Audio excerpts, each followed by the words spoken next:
بسم اللہ الرحمن الرحیم۔ السلام علیکم، بنت ہوا چینل میں خوش آمدید۔ اللہم صلی علی سیدنا محمد وعلی آل سیدنا محمد وبارک وسلم۔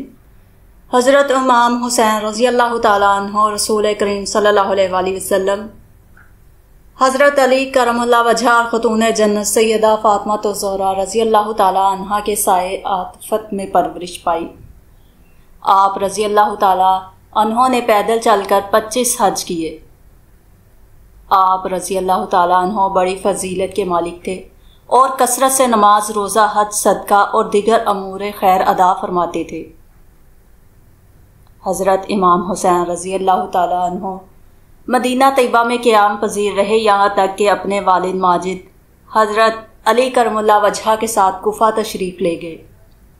ان کے ہمراہ جنگ جمل اور جنگ صفین میں اور پھر خوارج کی جنگ میں شریک ہوئے، پھر اپنے بھائی حضرت امام حسن رضی اللہ تعالیٰ عنہ کے ساتھ رہے،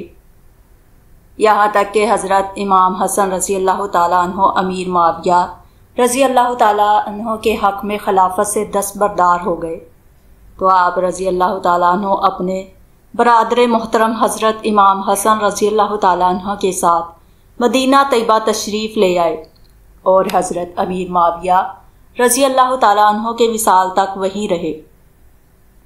حضرت امیر معاویہ رضی اللہ تعالیٰ عنہ اپنی زندگی میں ہی اپنے بیٹے یزید کی بیعت لے چکے تھے۔ حضرت امام حسین رضی اللہ تعالیٰ عنہ، حضرت عبداللہ بن زبیر رضی اللہ تعالیٰ عنہ، حضرت عبداللہ بن عباس رضی اللہ تعالیٰ عنہ، حضرت عبداللہ بن عمر رضی اللہ تعالیٰ عنہ اور حضرت عبد الرحمن بن ابو بکر رضی اللہ تعالیٰ عنہ کے سوا تمام عالم اسلام نے یزید کی بیعت کر لی تھی۔ یزید عیش و عشرت کا دلدار، سیر و شکار کا شوقین، شریعت احکام شریعت سے بے بہرہ غرض کے ہر عیب اس میں موجود تھا۔ حضرت امیر معاویہ رضی اللہ تعالیٰ عنہ کی وفات پر رجب 60 ہجری میں تخت نشین ہوا۔ تخت نشین ہوتے ہی یزید نے سب سے پہلے ان بزرگوں سے بیعت لینے کی جانب توجہ مبذول کی۔ حضرت عبد الرحمن بن ابو بکر رضی اللہ تعالیٰ عنہ وفات پا چکے تھے اور حضرت عبداللہ بن عمر رضی اللہ تعالیٰ عنہ اور حضرت عبداللہ بن عباس رضی اللہ تعالیٰ عنہ نے جب دیکھا کہ یزید کی بیعت تمام عام مسلمانوں نے کر لی ہے تو انہوں نے بھی بیعت کر لی۔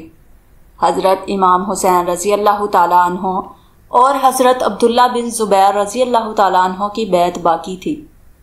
یزید کو ان دونوں سے بہت خطرہ تھا، کیونکہ اسے یقین تھا کہ اگر ان میں سے کسی ایک نے بھی خلافت کا دعویٰ کیا تو حجاز اور عراق کی اکثریت لازمان ان کا ساتھ دے گی۔ اس زمن میں اس نے مروان بن حکم سے مشورہ کیا تو اس نے کہا کہ بلا تاخیر دونوں کو بلا کر بیعت لو، اور اگر ذرا بھی پسو پیش کرے تو قتل کر دو۔ یزید نے مدینے کے گورنر ولید بن عتبہ بن ابو سفیان کو خط لکھا کہ فوراً ان دونوں سے بیعت لی جائے۔ ولید نے حضرت امام حسین رضی اللہ تعالیٰ عنہ کو بلا بھیجا اور یزید کا خط دکھا کر بیعت کی درخواست کی۔ آپ رضی اللہ تعالیٰ عنہ نے فرمایا، اے ولید، یزید کی بیعت سے میرا صاف انکار ہے۔ میرا وہ سر جو شب و روز بارگاہ الہی میں جھکا رہتا ہے وہ اسلام کے ایک دشمن کے آگے نہیں جھک سکتا، اور جس نے فاطمہ رضی اللہ تعالیٰ عنہ کا پاک دودھ پیا ہے وہ ایک باطل پرست انسان کی اطاعت نہیں کر سکتا۔ اور حسین رضی اللہ تعالیٰ عنہ آج امانت الہیہ میں خیانت کرنے والے اور دین کی حدوں کو توڑنے والے یزید کی بیعت کر کے آئندہ آنے والی نسلوں کے لیے اسلام کی بے حرمتی کا راستہ نہیں کھول سکتے۔ حضرت امام حسین رضی اللہ تعالیٰ عنہ یزید کی بیعت سے انکار کر کے واپس تشریف لے آئے۔ آپ رضی اللہ تعالیٰ عنہ کے جانے کے بعد مروان بن حکم نے ولید کو ہر قسم کا لالچ دے کر اور پھر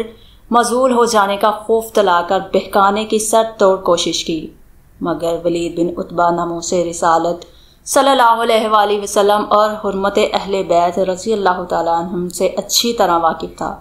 اس لیے ولید نے مروان کو جواب دیا کہ یہ ٹھیک ہے کہ نواسہ رسول صلی اللہ علیہ وآلہ وسلم کو یزید کی بیعت کے لیے مجبور کر کے یا پھر قتل کر کے مجھے بہت سارا انعام ملے گا، مگر میں ان تمام چیزوں سے بے نیاز ہوں اور مجھے معزول ہونا تو منظور ہے، لیکن حضرت حسین رضی اللہ تعالیٰ عنہ کو قتل کر کے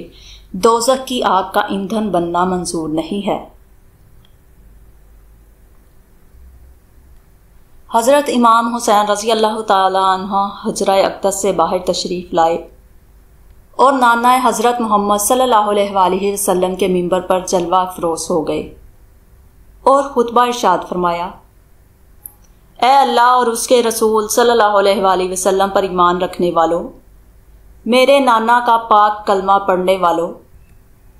اور نظام قرآن پر یقین رکھنے والوں، مجھے یزید کا خط آیا ہے کہ میری امامت اور خلافت کو تسلیم کر لو، مگر میں جانتا ہوں کہ وہ فاسق اور فاجر ہے، زانی اور شرابی ہے اور اسلام کا باغی اور دین کا دشمن ہے، اس لیے میں اپنا سب کچھ قربان کر دوں گا مگر اسلام کے باغی کی بیعت نہیں کروں گا۔ سیدہ فاطمہ رضی اللہ تعالیٰ عنہا کے لال خطبہ دینے اور اپنا فیصلہ سنانے کے بعد اپنے حجرہ پاک میں واپس آ گئے، اور پھر ایک رات ایسی بھی آئی جب امام حسین رضی اللہ تعالیٰ عنہ نے اپنی پیاری بہن سیدہ زینب رضی اللہ تعالیٰ عنہ کو مدینہ سے کوچ کرنے کے لیے رخت سے سفر باندھنے کا حکم دے دیا۔ مدینہ والوں نے اہل بیت کے اس مقدس قافلے کو مدینے سے رخصت ہوتے ہوئے دیکھا تو ایک کوہرام مچ گیا، ایک حشر برپا ہو گیا اور ایک قیامت آ گئی۔ حضرت عبداللہ بن زبیر رضی اللہ تعالیٰ عنہ کو بیعت کے لیے طلب کیا گیا تو انہوں نے ایک روز کی مہلت مانگی اور راتوں رات مکہ مکرمہ روانہ ہو گئے۔ ولید نے تعاقب میں آدمی بھیجے مگر وہ ہاتھ نہ آئے اور مکہ پہنچ کر حرم میں پناہ لے لی۔ حضرت امام حسین رضی اللہ تعالیٰ عنہ بما اہل و عیال مکہ مکرمہ چلے گئے، کیونکہ مدینہ منورہ میں یزید کی بیعت کے بغیر قیام ناممکن تھا، اور اسی غیر شرعی بیعت کو وہ کسی قیمت پر بھی تسلیم کرنے کو تیار نہ تھے۔